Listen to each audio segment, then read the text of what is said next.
nuwun muri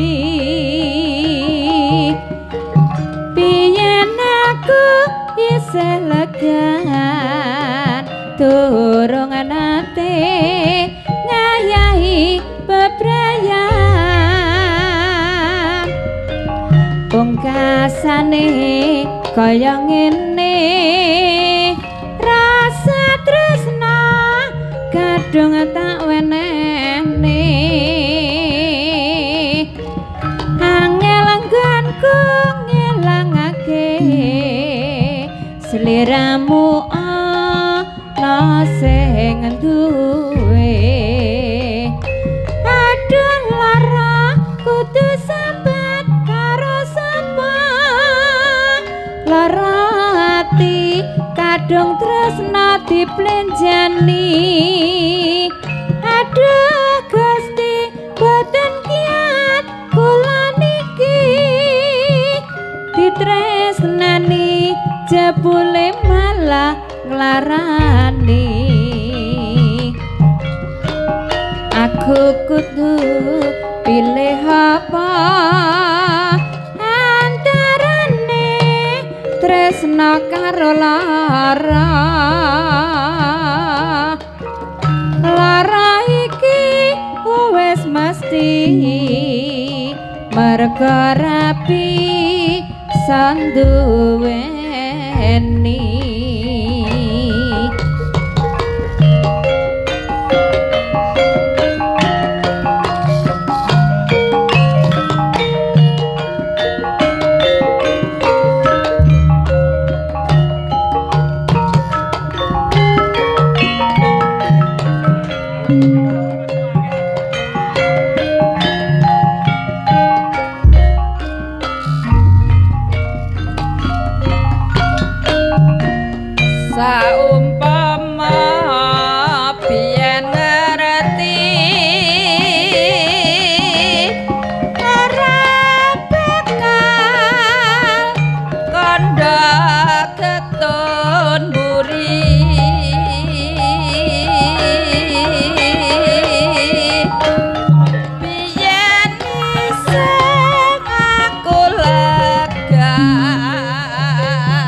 Nyuwun sewu. Bismillahirrahmanirrahim. Assalamualaikum warahmatullahi wabarakatuh. Alhamdulillah wa syukurillah la haula wa la quwata illa billahil azim. Ingkang kula hormati panjenenganipun Bapak Kepala Desa Bapak Mustaqim, ingkang kula hormati panjenenganipun saking Kantipmas Mas Widodo, ingkang kula hormati saking Babinsa Bapak Suparman, ingkang kula hormati panjenenganipun Mbah Wo Kelingan kalian ingkang kula hormati panjenenganipun Mas Doni garwanipun Ibu Sek. Saderengipun matur monggo kita sareng-sareng majetaken puja puji syukur alhamdulillah dumateng panjenenganipun Allah Subhanahu wa taala. Ing menapa sabedal ing sonten siang menika kita saged pinanggih wonten ing menika papan panggenan dengan keadaan wilujeng boten wonten alangan satunggal punapa-punapa. Pramila kagem raos syukur dumateng Allah Subhanahu wa taala kita sareng monggo jaken bacaan alhamdulillah. Alhamdulillahirabbil alamin. Ugi mboten kesupen, ugi sholawat, ugi salam, ugi kunjuk dumateng junjungan kita, yakni Nabi Agung Muhammad sallallahu alaihi wasallam. Mugi-mugi kita sedaya saking angin donya menika ngantos minjang wonten ing yaumul qiyamah pikantuk syafaatipun Rasulullah sallallahu alaihi wasallam. Bapak-bapak sedaya kula jumeneng wonten ing mriki nggih menika dipun susuli saking panitia nggih menika kapurih ngaturaken ing sonten menika nggih panata adicara ing siang menika kangge sauntawis sonten pramila acara menika kita milai kemawon dengan bacaan bismillah. Semoga ledakan bismillahirrahmanirrahim. Acara ingkang kalih nggih menika sambutan sepindah nggih menika saking panjenenganipun Mbah Wo Sarjono wedal kala panggenan kalau sumanggaken. Sumangga.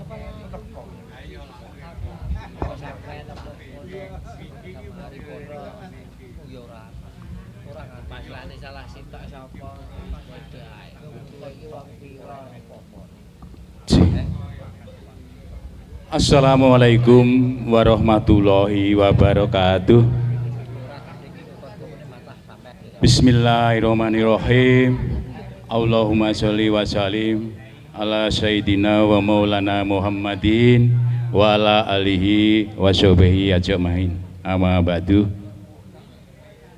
Dumateng panjenenganipun para sesepuh bini sepuh warga dusun Klingan ingkang tansah kula hormati, dumateng panjenenganipun Bapak Lurah Bapak Mustaqim lan sedaya teman-teman perangkat ingkang tansah kula hormati, dumateng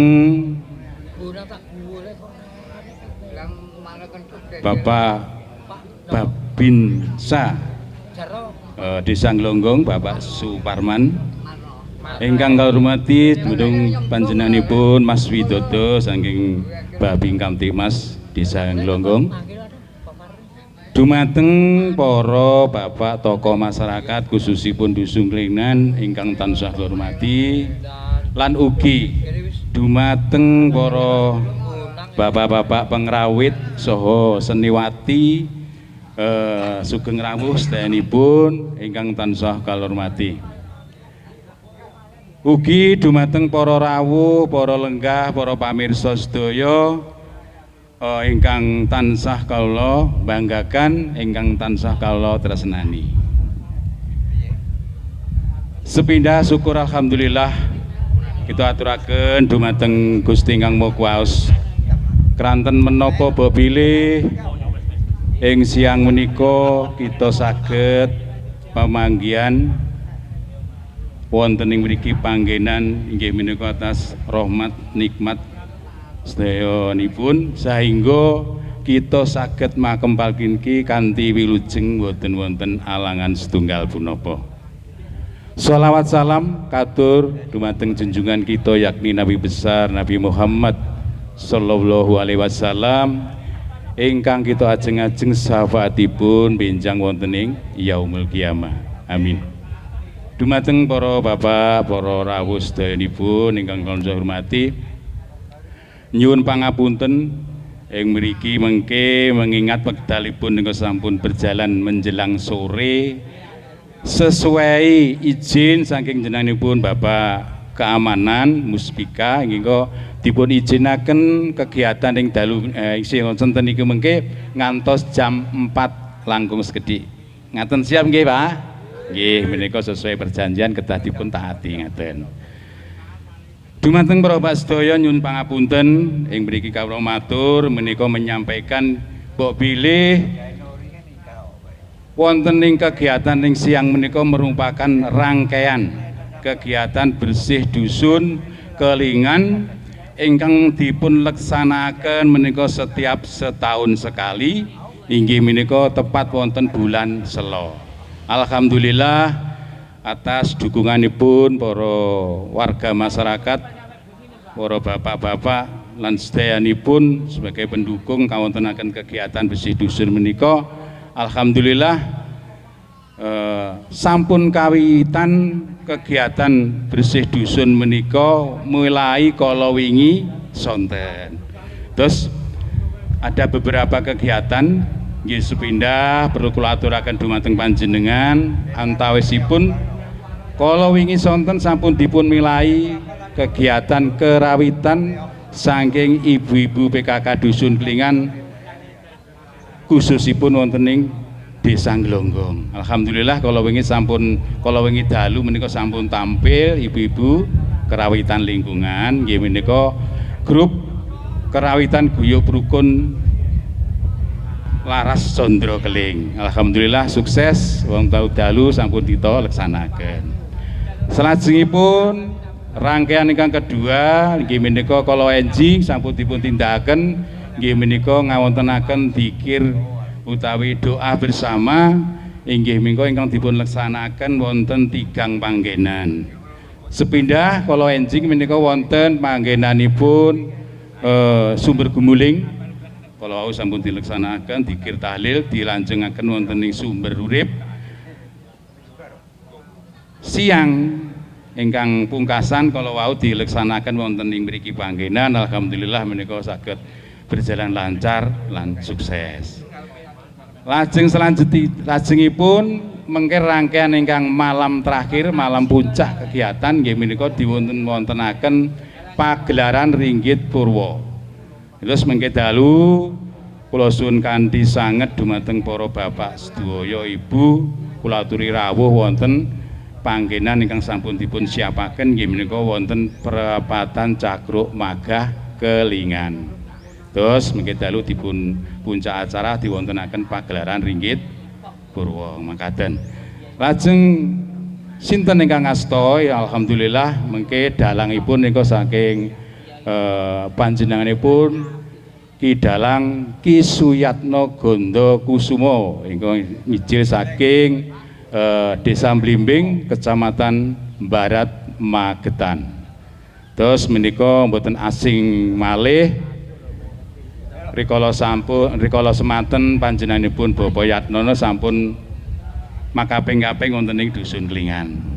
Terus menika kita rawuhaken malih nggih mugi-mugi dumateng warga masyarakat khususipun Kelingan mengke saged mirsani wontenipun pagelaran Ringgit Purwo. Salajengipun gantos wedal nggih menika acaranipun saking para sinoman khususipun saking pemuda khususipun Karang Taruna Kelingan Bersatu nggih menika wonten dinten Minggu tanggal 17 Mei menika dipun wontenaken inggih menika reok inggih menika dintenipun Minggu jam 1 ingkang manggen mengke wonten perempatan Cakruk Magah. Sasampunipun gelar teng Cakruk Magah terus mengki geser wonten mriki panggenan digelar sauntawis terus mengki ngepam malih wonten ing Cakruk Magah. Terus monggo mengki dumateng Bapak Ibu ingkang badhe mirsani kegiatan seni budaya reog, monggo insyaallah mengki saged dipun pirsani wonten dinten tanggal ingkang sampun dipun tentuaken.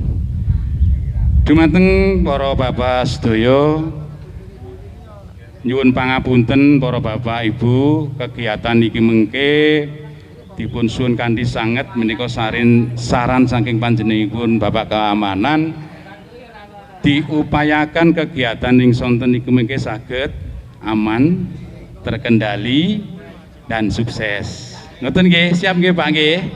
Alhamdulillah. Mugi mawon amargi menapa menika niatipun kula lan panjenengan sedaya. Terus menika sae lan botenipun kita pasrahaken sawetahipun dumateng panjenenganipun. Mekaten ingkang saged kawula aturaken dumateng panjenengan sedaya mulai awal ngantos akhir bilih anggen kawula matur wonten tumpangsuhipun kirang nuju prana dumateng panjenengan sedaya kawula nyuwun pangapunten ingkang kata-kataipun. Akhirul kalam, wassalamualaikum warahmatullahi wabarakatuh.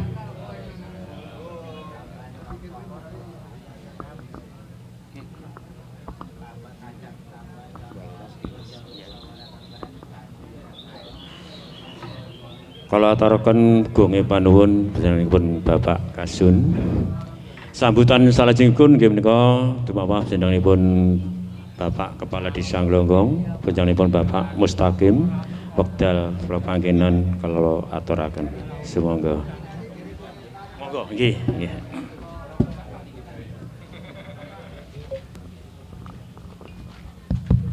Bismillahirrahmanirrahim. Assalamualaikum warahmatullahi wabarakatuh. Bismillah, alhamdulillah, la haula wala quwata illa billah, ma ba'du. Ingkang kula hormati para sesepuh, bini sepuh, wabil khusus dumateng Mbah Sarjono. Nggih. Walaupun sampun purna niki tetep mawon eksis nggih teng Desa Glonggong. Dan alhamdulillah membantu pemerintahan Desa Glonggong. Ingkang kula hormati Bapak Babin Kantipmas Desa Glonggong. Saha ingkang kula hormati perangkat Desa Glonggong niku wau kakunge Busek nggih rawuh Mas Tony. Saha ingkang kula hormati Bapak RT sedusun Klingan nggih, RT 15 sampai RT 27 nggih dusun Klingan. Saha ingkang kula hormati panitia penyelenggara Bapak Yogo nggih, Ibu Pengrawit teng mriki saha masyarakat Dusun Klingan ingkang minulya. Pertama-tama dan paling utama mari kita panjatkan puja dan puji syukur kehadirat Allah Subhanahu wa taala ingkang sampun maringi kita sedaya kenikmatan, kerahmatan, kesehatan sehingga kula panjenengan sedanten saged makempal di tempat menika di Dusun Klingan nggih, di acara tayub nggih niki acara bersih desa, bersih dusun Klingan di tahun 2026 ini dalam keadaan sehat walafiat. Amin. Sholawat salam kita hidayahkan kepada baginda Nabi Agung Muhammad Sallallahu Alaihi Wasallam yang kita nanti syafaat dan pertolongannya di dunia dan di akhirat nanti. Amin ya rabbal alamin. Bapak Ibu hadirin ingkang kula hormati, kula mriki mewakili dari pemerintahan Desa Glonggong mengucapkan banyak terima kasih kepada masyarakat Dusun Klingan yang sangat antusias banget nggih. Antusias untuk kegiatan tahunan nggih. Terkait untuk kegiatan ini kami dari mewakili dari pemerintahan desa nggih untuk memohon nggih pada semuanya belah pihak untuk tetap nggih guyub rukun. Sing penting kan niku mengadakan semua kegiatan sing penting niku wargane guyub rukun, dan mudah-mudahan dengan diadakannya bersih desa bersih dusun yang sudah dimulai sejak kemarin, katanya bahwa sudah jelas yang tadi diaturakan semalam sudah diacarakan sampai tadi pagi, hari ini sampai nanti malam ringgit purwo ngeten nggih bahwa nggih. Oke, mudah-mudahan dengan kegiatan yang selama ini diadakan dan sudah rutinan ini bisa menjadikan warga masyarakat Dusun Klingan khususipun umumipun warga Desa Glonggong semakin gemah lipah loh jinawi. Ngaten nggih. Saya penting setuanten niki mengke dinikmati mawon untuk kebersamaan ini. Ngaten nggih. Nggih mekaten saking kawula mbok wilih wonten klintani-klintun kawula matur kula nyuwun ngapunten. Wabillahi taufik wal hidayah wa ridha wal inayah. Wassalamualaikum warahmatullahi wabarakatuh.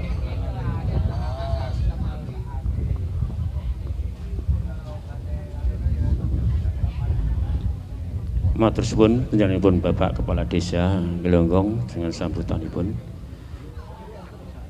Kalajengaken sambutan saking Kamtibmas wonten Mas Widodo. Oh sampun mboten. Oh nggih.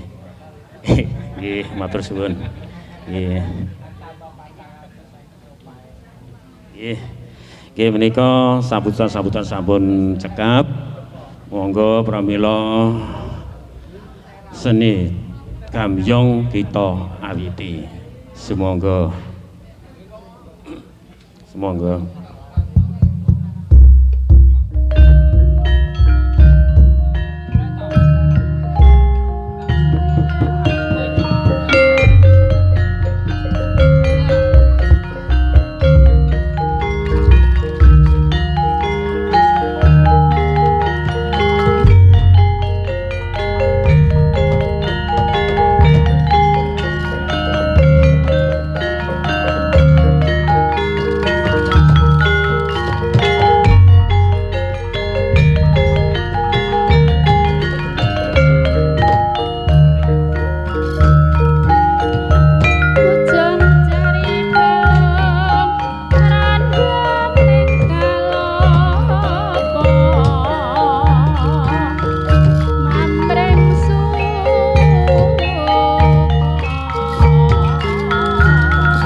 Nggih.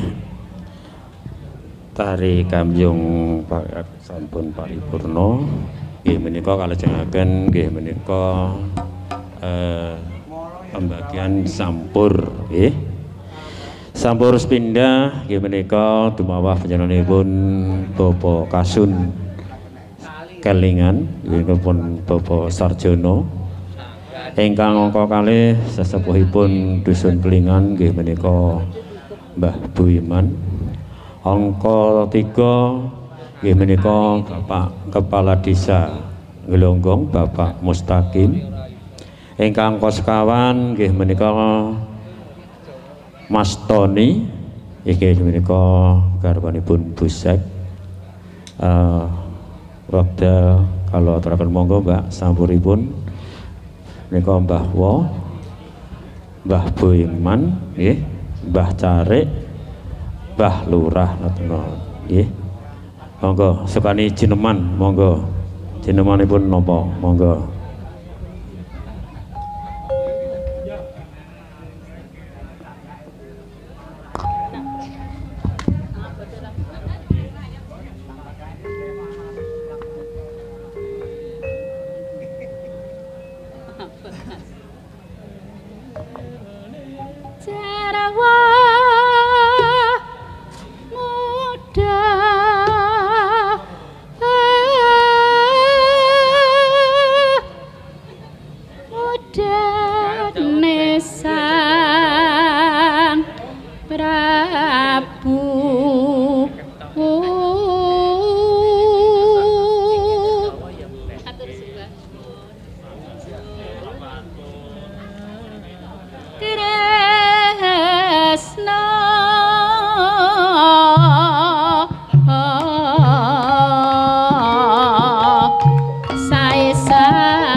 Tireng tak sawang tambah manis tiba bunga yen kelakon nganding slirane ora bakal atiku kegiwang lihan yen si podang tak sawang bang ngopi.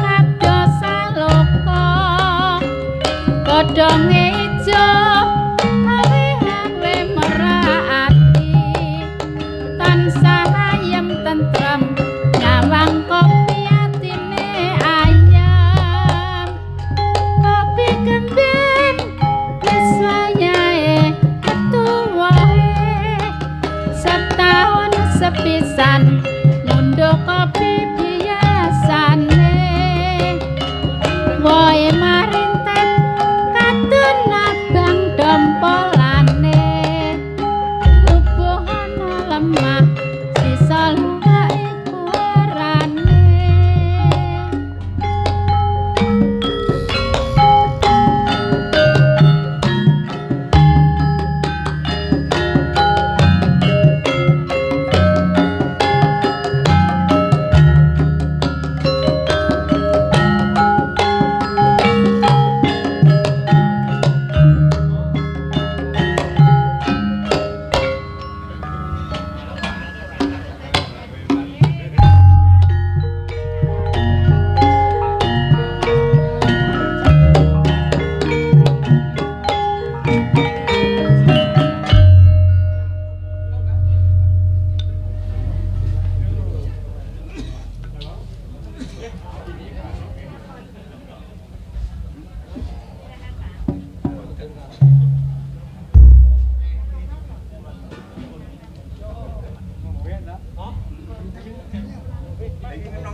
Sampur salajengipun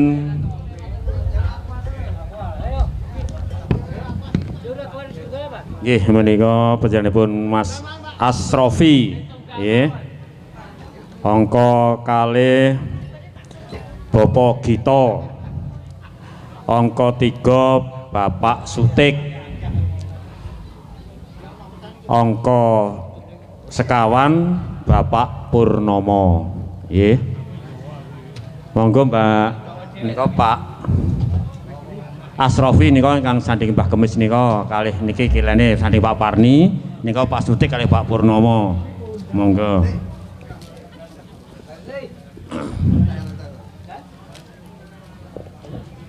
Mas Rofi kene, Mas Rofi nika, Pak Pur nika, niku pun kalih to niki setunggal. Mas Asrofi sebelah Pak Kemis nggih jejer gagangan Pak Kemis. Nggih. Monggo. Mari diselingi ri, bawa ri. Alah nggih selingan karo ngenteni sampur. Ayo.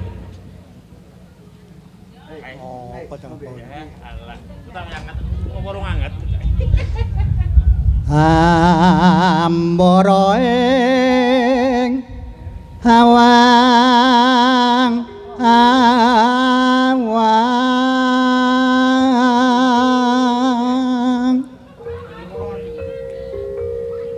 hangelangut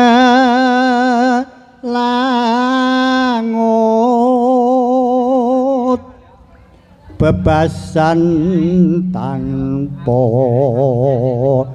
tepi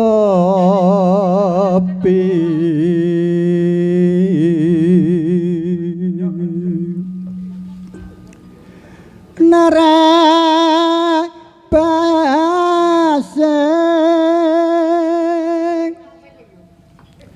meka mandong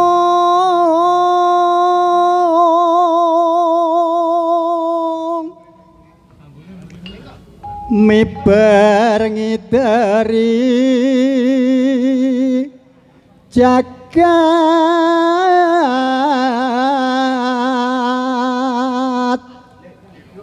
ngulandara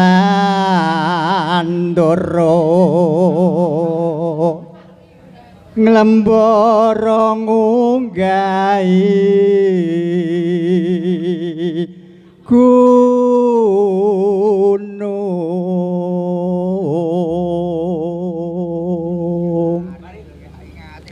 katungkul ngumbar gagasan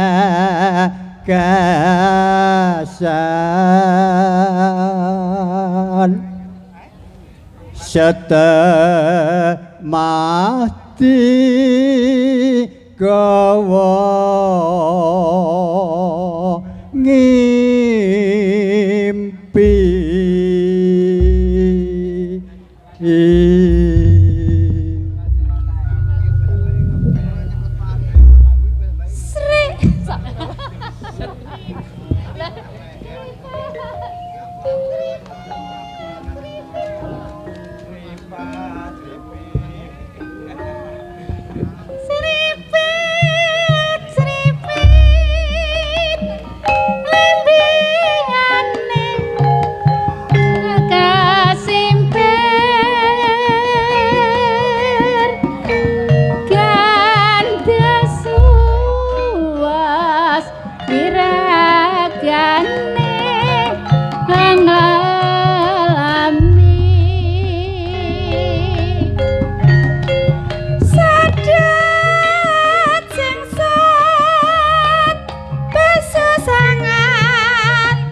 gandeng mah lagu muyu katon bunga kanyekang pin dahap sari kuciwane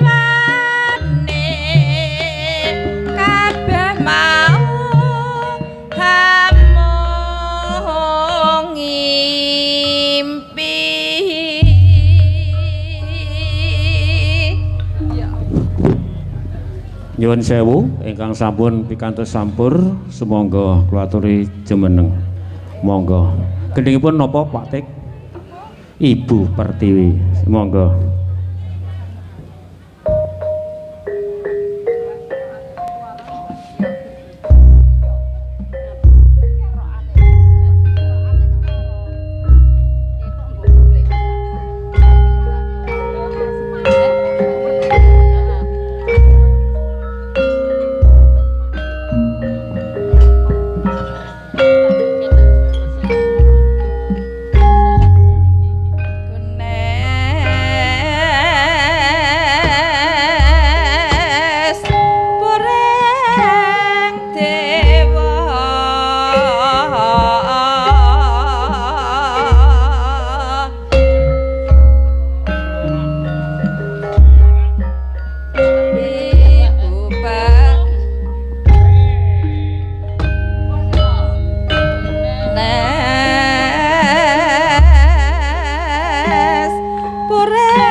kepranan ora mandho atiku tan saya tetra tak samani sun pikat kuluteng bendo.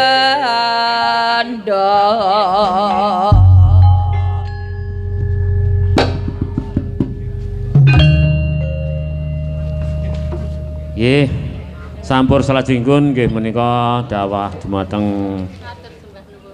Bapak Mari. Angka kalih Bapak Suradi. Angka 3 Bapak Supeno Leting ning ngarane sing laporane ngono kuwi mau nggih. Supeno Leting nggih. Angka sekawan Bapak Parni. Nika sapa? Masa wis mau? Makili sapa? Sing urung sapa guys? Sing makili iki sapa? Sing dhisik maksud sing teko dhisik soalnya. Tak dhisik nggih. Nggih. Monggo. Nika Pak Mari Kidul, Pak Suradi. Nika Pak wis Pak Parni, niki wis Pak Parni. Urung Pak Parni iki urung kok gaduli sapa? Oh, so. Sing urung sapa nggih? Pak Meno, Pak Kembes. Wis to? Dereng. Oh, nggih. Nggih. Lah kabeh wakil. Mbah Mes mawon, Mbah Mes mawon. Nggih, Mbah Mes riyin. Mbah Hatim. Oh, nggih Mbah Hatim tak kira sing gadulike Mbah Hatim soalnya. Nggih, Mbah Hatim riyin. Nggih. Nggih, Mbah Hatim riyin.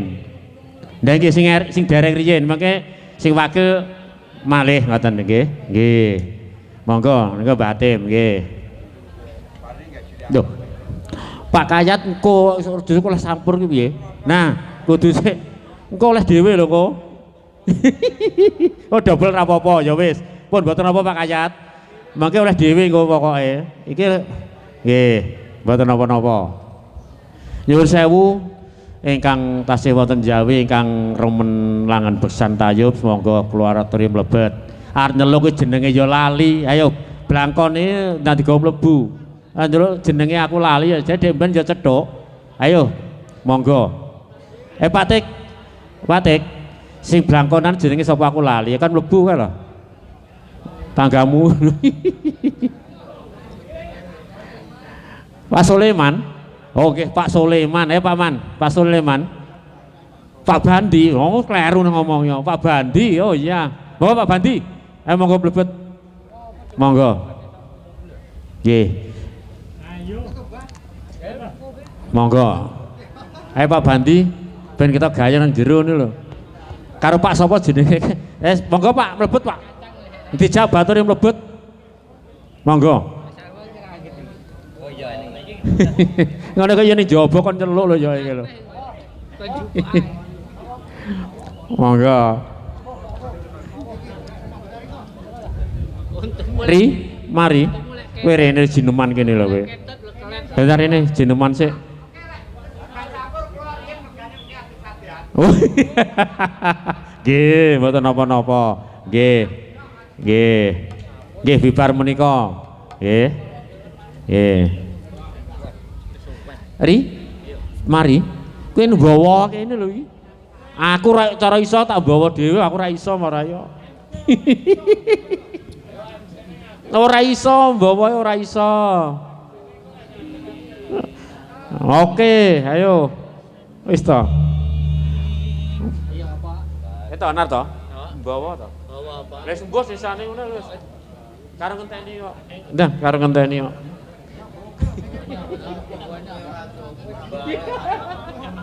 Aku barang-barang apa ketujuane ning apa? Nggih. Nek mboten enten sing bawa monggo ingkang sampun napi sampur kula suwun jumeneng. Monggo. Lah iya monggo jumeneng, monggo. Nggih. Monggo. Monggo Mbah Hatim jumeneng. Monggo nyuwun gending menapa monggo. Puspa warna. Engko bar puspa warna kae sing njaluk gending apa kae? Kijing miring, ngepenge mandhape to kijing miring mengke. Nggih. Lah wong pas kedung sampur njaluk gending ya lali biasane ngono kuwi. Monggo.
Pertiwi.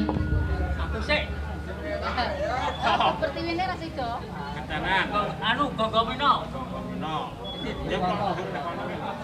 Bar iki apa nggih? Ijing miring lo diwehi lho nggih. Bar iki ijing kok diwehi ijing miring lho. Njaluk wong engel. Iki kuwi. Gogomino ijing miring. Ijing miring gogomino.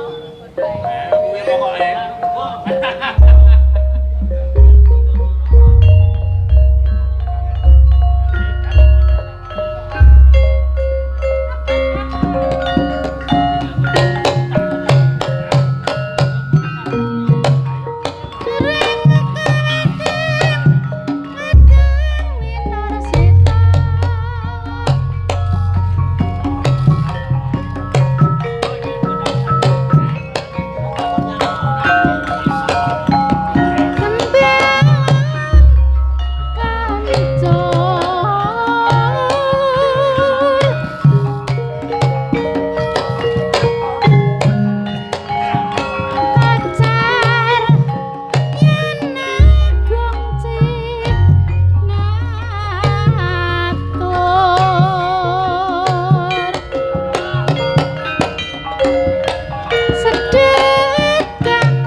setyane kelakon Mas kijing miring Mas kijing miring ora disamperne omahe cedhak mong ampirne Mas kijing miring Mas kijing miring ngeten bali ngulon apa setyane kelakon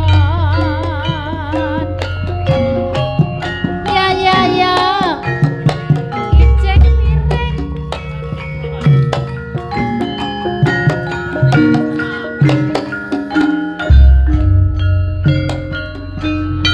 kijing miring Bu nyuwun sewu, mbak iki nyuwun gendhing napa?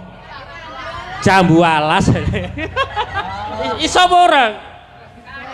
Nggih, terakhir niki jambu alas jalur mbak ini kok wau. Nggih, monggo jambu alas iki terakhir.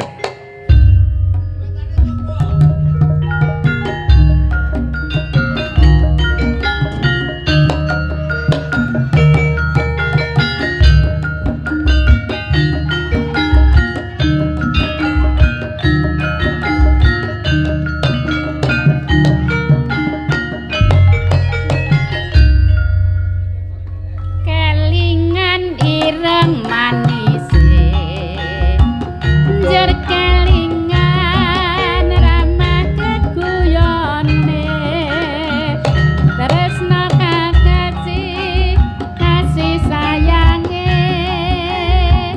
karepatiku pengen dadi bojone sayange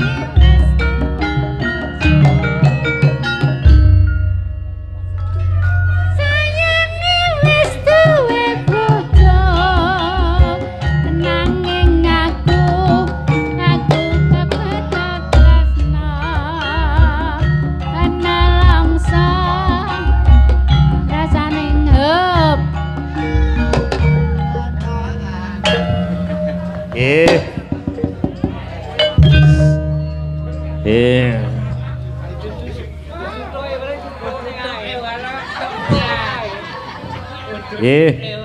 Sampun salajengipun nggih menika dumamah jenenganipun Pak Toso.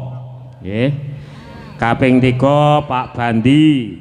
Kaping kalih Pak Bandi, kaping 3 Pak Sulaiman. nggih. Kaping sekawan nggih. Iki. Kowe tak wae sampur joget ya. Wis putih Joko bah. Nggih. Iya kok bar bawa kok nyampa sampur. Nggih. Monggo. Nika Pak, yantun kalih nika jejer kalih menika. Setunggal niki topinan. Nika Mbak Lastri. Sebelah Mbah Kemis Patoso. Nggih. Nggih, monggo Pak bawa njaluk bawa apa ndang? Nggih. Iki lho ndang bawa. Nah, iki bawa apa ndang?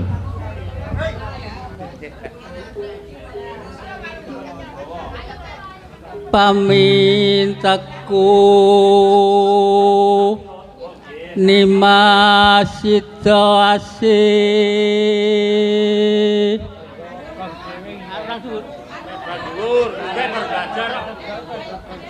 pamintaku nimasito asih atot runtut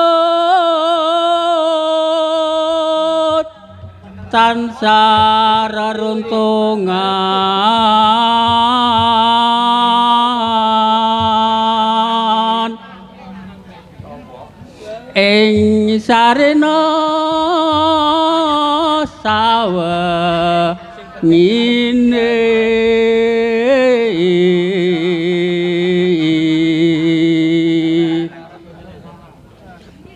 datan kinggang sarambut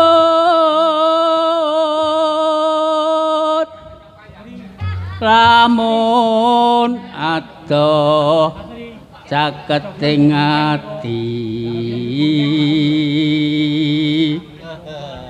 yen cedhak tansah mulat sito asih tuh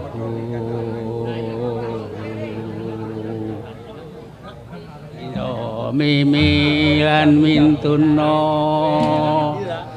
ayo bareng nimas ana tapi wajib situasi bebrayan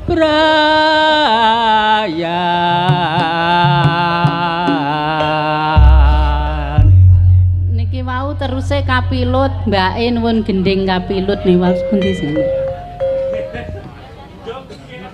Lho, tampan dhisik nadalah.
tansah anggota ati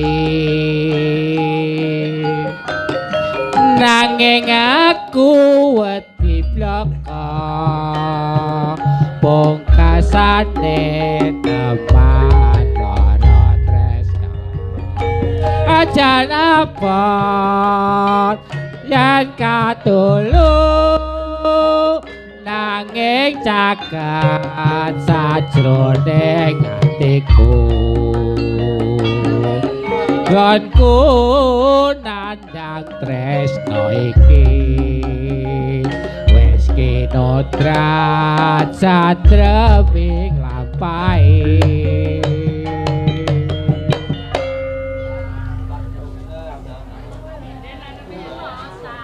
Ula sawah sapa ngendo Datano wa atiku wis kapilon Lone rasaku Kalon kisah cacaketan sliramu Nggih. Nyuwun sewu ingkang sampun nampi sampur kula suwun jumeneng. Monggo. Monggo.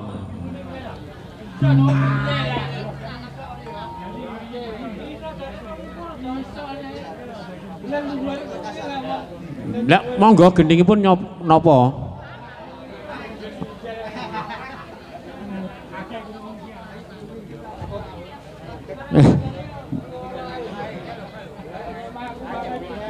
Napa Pak Bandi? Podang kuning, monggo. Oh nggih, kesupen dereng.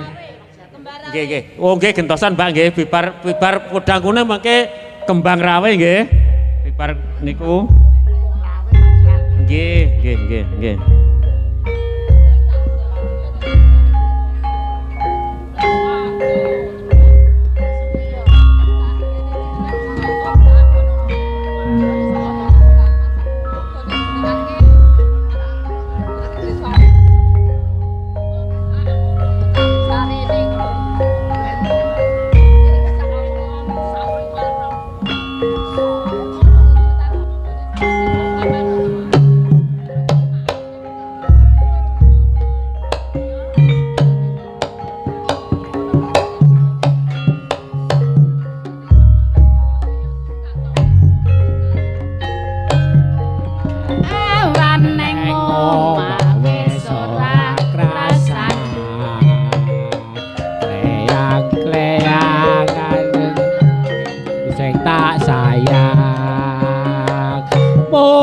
Mubang mideranggonku goleki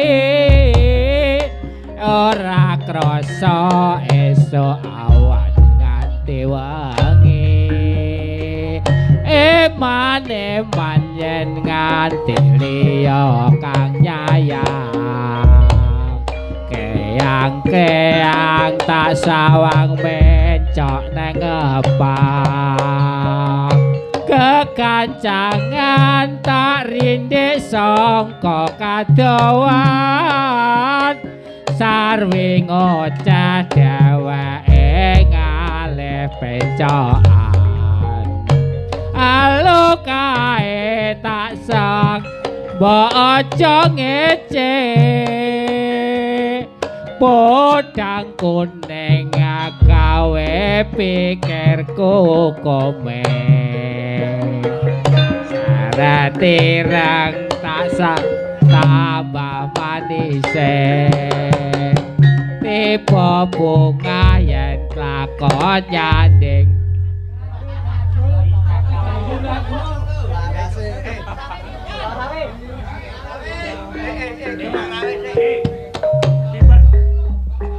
bibar menika kembang rawe nggih langsung kembang rawe bibar menika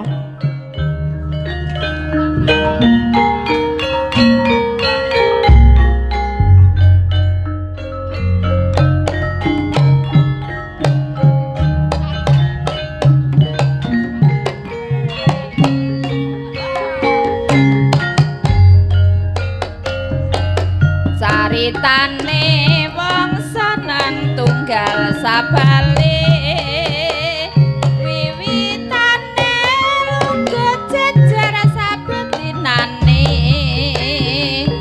saya suwe saben jejer nyekel tangane banjur ngomong mas aku tresno kowe caritane wong seneng tunggal sabale wiwitane lunga jejer sabetinane saya suwe saping gunung